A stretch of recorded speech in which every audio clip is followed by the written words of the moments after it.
Seorang yang sudah sampai usia 40 tahun, maka Allah mengingatkan dia untuk menyiapkan 5 bekal utama sebelum dia kembali pada Allah Subhanahu wa taala.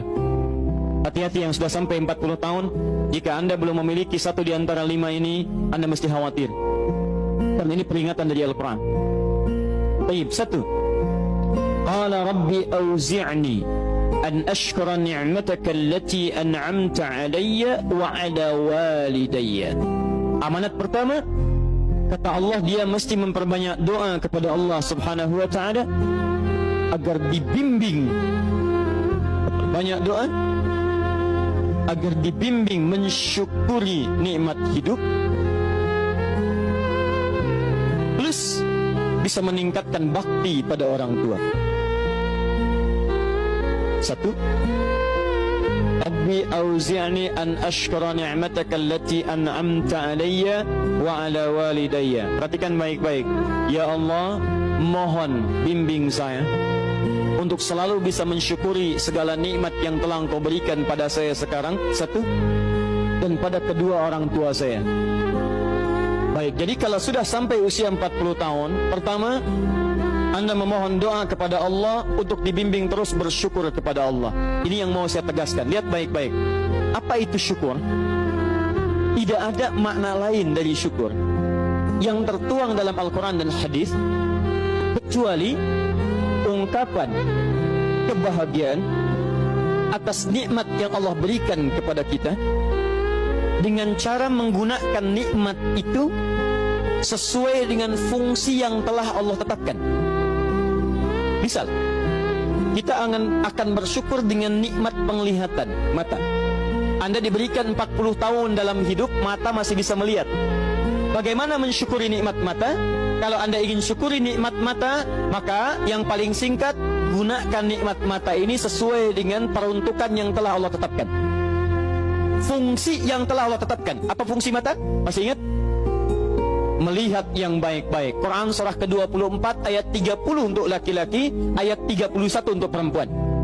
Qul lil mu'minina yaghuddu min absarihim. Katakan pada pria-pria yang merasa punya iman. Dengan iman itu dia yakin dengan akhirat. Wabil akhirati hum yuqinun. Karena yakin dengan akhirat dia sadar akan pulang dan dia tahu nikmat matanya akan ditanya oleh Allah Subhanahu wa taala.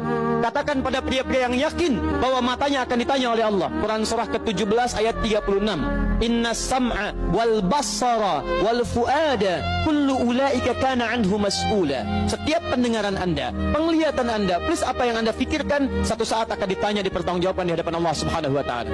Karena itu kata Allah, katakan pada orang-orang yang yakin dengan itu semua, ghuddu min absarihim, matanya hanya boleh melihat yang baik-baik saja. Yang tidak baik, palingkan. Ibu juga sama, ayat 31-nya. Wa kullil mu'minati yaghdudna min absarihinna. Katakan pada perempuan yang merasa yakin dengan Allah, yakin akan pulang, yakin akan ditanya, matanya hanya boleh melihat yang baik-baik saja menurut Allah. Yang tidak baik, palingkan.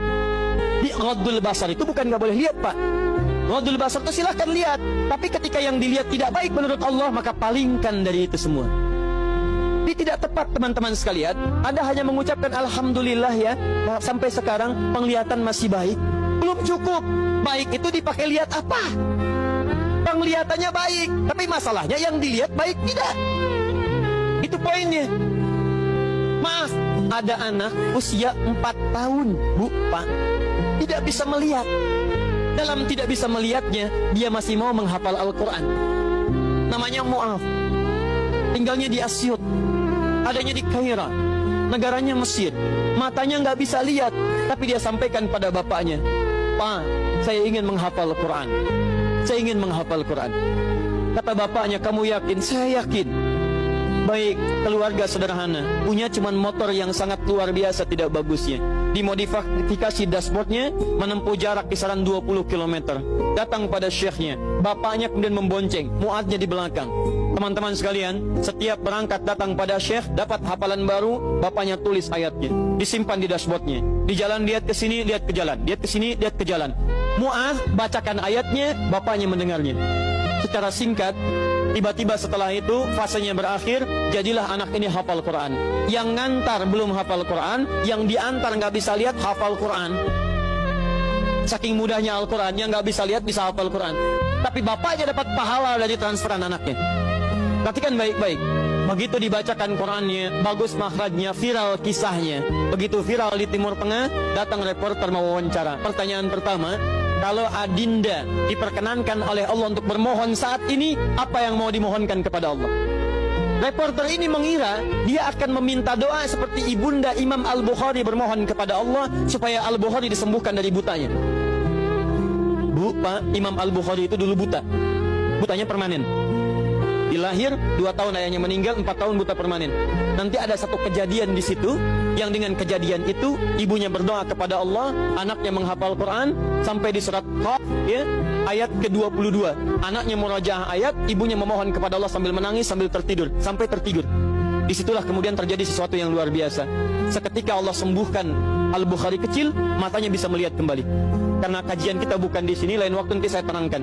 Anda yang punya kitab Fathul Bari, Syarah Sahih Al-Bukhari, beli jilid pertama, kitab Muqaddimah, halaman 634, paling kiri, paragraf yang ketiga, baris 1 sampai dengan 9. Anda temukan kisahnya. Nah, reporter ini mengira, ini Mu'adz akan minta kepada Allah seperti Al-Bukhari kecil memohon kepada Allah, matanya bisa melihat lagi. Ternyata lihat baik-baik. Kalau saya diperkenankan bermohon kepada Allah dan permohonan saya dikabulkan, maka pertama saya akan mohon kepada Allah untuk tetap membutakan mata saya sampai dengan kiamat. Ya Rabb, mohon butakan mata saya sampai kiamat, karena dengan buta mata ini saya bisa menghafal Quran.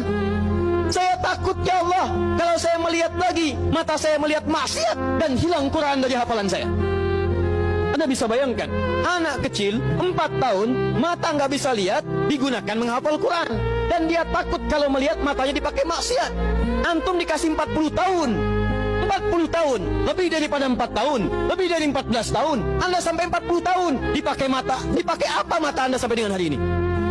Berapa maksiat yang telah Anda kumpulkan dari mata Anda itu? Mungkin wajar, jangankan hafal, baca masih sulit, lihat mushaf masih enggan, membaca masih susah. Kalau Anda sulit berhadapan dengan Al-Quran dalam pandangan Anda, tanyakan pada diri Anda, dipakai maksiat apa mata ini selama ini?